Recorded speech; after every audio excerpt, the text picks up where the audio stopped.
श्रीमद कुंज विहार ने नमः। श्री स्वामी हरिदास विजय तेतराम, श्री युगल सरकार, सदगुरुदेव और आप सभी रसिक भक्त वृंदों के श्री चरणों में दास का साष्टांग दंडवत प्रणाम।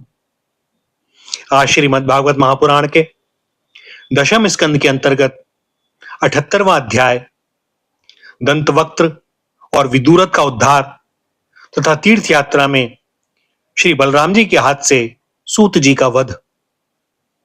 श्री सुखदेव जी कहते हैं, परीक्षित, शिशुपाल, शाल्व और पौंड्रक के मारे जाने पर उनकी मित्रता का ऋण चुकाने के लिए मूर्ख दंतवक्त्र अकेला ही पैदल युद्ध भूमि में आ धमका। वह क्रोध के कारण आग बबूला हो रहा था। शस्त्र के नाम पर उसके हाथ में एकमात्र गदा थी, परंतु परीक्षित, लोगों ने देखा वह इतना शक्तिशाली है कि उसके पैरों की धमक से पृथ्वी हिल रही है। भगवान श्री कृष्ण ने जब उसे इस प्रकार आते देखा, तब झटपट हाथ में गदा लेकर वे रथ से कूद पड़े। फिर जैसे समुद्र के तट की भूमि उसके ज्वार भाटे को आगे बढ़ने से रोक देती है, वैसे ही उन्होंने उसे रोक दिया। गर्व के नशे में चूर करुष नरेश दंतवक्त्र ने गदा तानकर भगवान श्री कृष्ण से कहा, बड़े सौभाग्य और आनंद की बात है कि आज तुम मेरी आंखों के सामने पड़ गए। कृष्ण, तुम मेरे मामा के लड़के हो, इसलिए तुम्हें मारना तो नहीं चाहिए, परंतु एक तो तुमने मेरे मित्रों को मार डाला है और दूसरे मुझे भी मारना चाहते हो। इसलिए मतिमंद, आज मैं तुम्हें अपनी वज्र कर्कश गदा से चूर चूर कर डालूंगा। मूर्ख, वैसे तो तुम मेरे संबंधी हो, फिर भी हो शत्रु ही, जैसे अपने ही शरीर में रहने वाला कोई रोग हो। मैं अपने मित्रों से बड़ा प्रेम करता हूं, उनका मुझ पर ऋण है।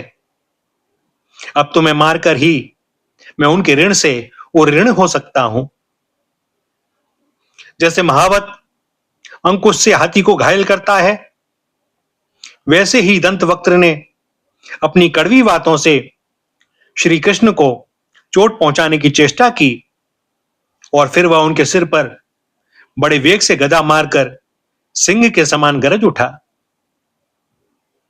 रणभूमि में गदा की चोट खाकर भी भगवान श्री कृष्ण टस से मस न हुए। उन्होंने अपनी बहुत बड़ी कौमोदकी गदा संभालकर उससे दंतवक्त्र के वक्षस्थल पर प्रहार किया। गदा की चोट से दंतवक्त्र का कलेजा फट गया। वह मुंह से खून उगलने लगा। उसके बाल बिखर गए, भुजाएं और पैर फैल गए। निदान निष्प्राण होकर वह धरती पर गिर पड़ा। परीक्षित, जैसा कि शिशुपाल की मृत्यु के समय हुआ था, सब प्राणियों के सामने ही दंतवक्त्र के मृत शरीर से एक अत्यंत सूक्ष्म ज्योति निकली और वह बड़ी विचित्र रीति से भगवान श्री कृष्ण में समा गई। दंतवक्त्र के भाई का नाम था विदुरथ। वह अपने भाई की मृत्यु से अत्यंत शोकाकुल हो गया। अब वह क्रोध के कारण लंबी लंबी सांसें लेता हुआ हाथ में ढाल तलवार लेकर भगवान श्री कृष्ण को मार डालने की इच्छा से आया। राजेंद्र, जब भगवान श्री कृष्ण ने देखा कि अब वह प्रहार करना ही चाहता है, तो उन्होंने अपने छुरे के समान तीखी धार वाले चक्र से किरीट और कुंडल के साथ उसका सिर धड़ से अलग कर दिया।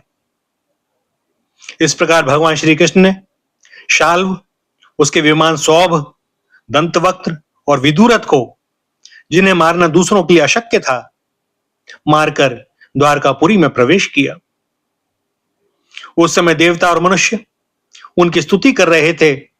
बड़े बड़े ऋषि मुनि, सिद्ध गंधर्व, विद्याधर और वासुकी आदि महानाग, अप्सराएं, पितर, यक्ष, किन्नर तथा चारण उनके ऊपर पुष्पों की वर्षा करते हुए उनकी विजय के गीत गा रहे थे।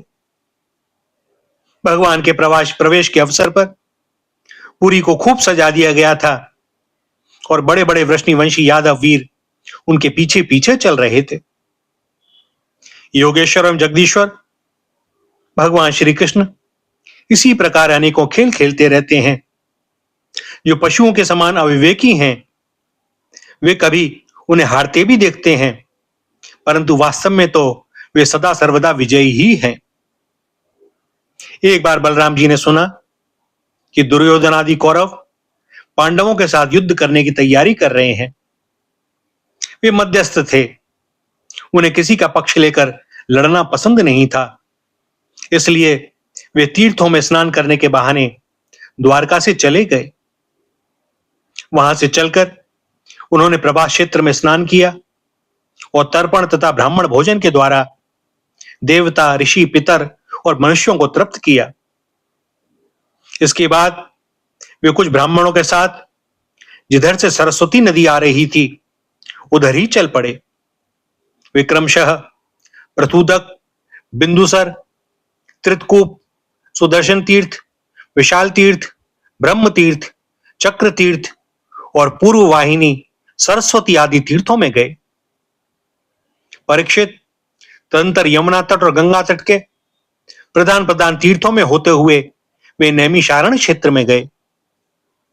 उन दिनों नैमिषारण्य क्षेत्र में बड़े बड़े ऋषि सत्संग रूप महान सत्र कर रहे थे। दीर्घकाल तक सत्संग सत्र का नियम लेकर बैठे हुए ऋषियों ने बलराम जी को आया देख अपने अपने आसनों से उठकर उनका स्वागत सत्कार किया और यथा योग्य प्रणाम आशीर्वाद करके उनकी पूजा की। वे अपने साथियों के साथ आसन ग्रहण करके बैठ गए और उनकी अर्चा पूजा हो चुकी। तब उन्होंने देखा कि भगवान व्यास के शिष्य रोमहर्षण व्यास गद्दी पर बैठे हुए हैं। बलराम जी ने देखा कि रोमहर्षण जी सूत जाति में उत्पन्न होने पर भी उन श्रेष्ठ ब्राह्मणों से ऊंचे आसन पर बैठे हुए हैं और उनके आने पर न तो उठकर स्वागत करते हैं और न ही हाथ जोड़कर प्रणाम ही। इस पर बलराम जी को क्रोध आ गया। वे कहने लगे कि रोमहर्षण प्रतिलोम जाति का होने पर भी इन श्रेष्ठ ब्राह्मणों से तथा धर्म के रक्षक हम लोगों से ऊपर बैठा हुआ है, इसलिए दुर्बुद्धि मृत्युदंड का पात्र है। भगवान व्यासदेव का शिष्य होकर इसने इतिहास, पुराण, धर्मशास्त्र आदि बहुत से शास्त्रों का अध्ययन भी किया है, परंतु अभी इसका अपने मन पर संयम नहीं है। यह विनयी नहीं, उद्दंड है। इस अजितात्मा ने झूठ मूठ अपने को बहुत बड़ा पंडित मान रखा है। जैसे नट की सारी चेष्टाएं अभिनय मात्र होती हैं, वैसे ही इसका सारा अध्ययन स्वांग के लिए है। उससे न तो इसका लाभ है और न किसी दूसरे का। जो लोग धर्म का चिन्ह धारण करते हैं परंतु धर्म का पालन नहीं करते, वे अधिक पापी हैं और वे मेरे लिए वध करने योग्य हैं। इस जगत में इसीलिए मैंने अवतार ग्रहण किया है। भगवान बलराम यद्यपि तीर्थ यात्रा के कारण दुष्टों के वध से भी अलग हो गए थे, फिर भी इतना कहकर उन्होंने अपने हाथ में स्थित कुश की नोक से उन पर प्रहार कर दिया और वे तुरंत मर गए। होनहार ही ऐसी थी। सूत जी के मरते ही सब ऋषि मुनि हाय हाय करने लगे, सबके चित्त खिन्न हो गए। उन्होंने देवादेव भगवान बलराम जी से कहा, प्रभो, आपने यह बहुत बड़ा अधर्म किया। यदुवंश शिरोमणे, सूत जी को हम लोगों ने ही ब्राह्मणोचित आसन पर बैठाया था और जब तक हमारे सत्र समाप्त ना हो तब तक के लिए उन्हें शारीरिक कष्ट से रहित आयु भी दे दी थी। आपने अनजाने में ऐसा काम कर दिया जो ब्रह्म हत्या के समान है।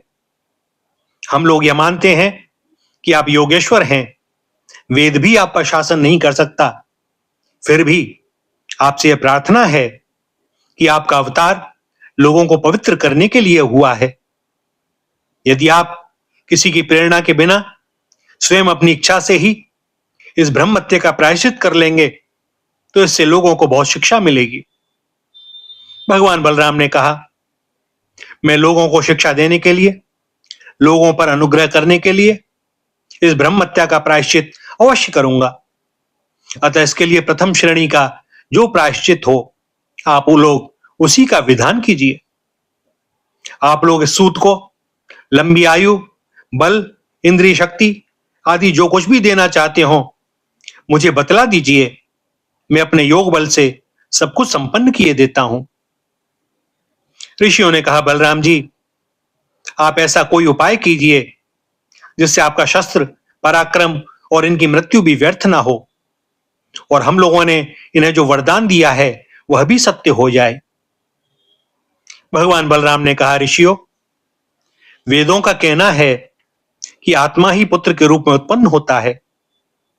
इसलिए रोमहर्षण के स्थान पर उनका पुत्र आप लोगों को पुराणों की कथा सुनाएगा। उसे मैं अपनी शक्ति से दीर्घायु, इंद्रिय शक्ति और बल दिए देता हूं। ऋषियों, इसके अतिरिक्त आप लोग और जो कुछ भी चाहते हो मुझसे कहिए, मैं आप लोगों की इच्छा पूर्ण करूंगा। अनजान में मुझसे जो अपराध हो गया है उसका प्रायश्चित भी आप लोग सोच विचार कर बतलाइए, क्योंकि आप लोग इस विषय के विद्वान हैं। ऋषियों ने कहा, बलराम जी, इलवल का पुत्र बलवल नामक एक भयंकर दानव है। वह प्रत्येक पर्व पर यह आ पहुंचता है और हमारे सत्र को दूषित कर देता है। यदुनंदन, वह यहां आकर पीव, खून, विष्ठा, मूत्र, मदिरा और मांस की वर्षा करने लगता है। आप उस पापी को मार डालिए। हम लोगों की यह बहुत बड़ी सेवा होगी। इसके बाद आप एकाग्र चित्त से तीर्थों में स्नान करते हुए 12 महीने तक भारतवर्ष की परिक्रमा करते हुए विचरण कीजिए। इससे आपकी शुद्धि हो जाएगी। भैया, यहां पर दशम स्कंद का 78वां अध्याय समाप्त होता है और दास को अनुमति दें आज के लिए वाणी को विराम देने की। आगे श्री हरि की जैसी जो इच्छा। श्री राधा, श्री राधा, श्री राधा।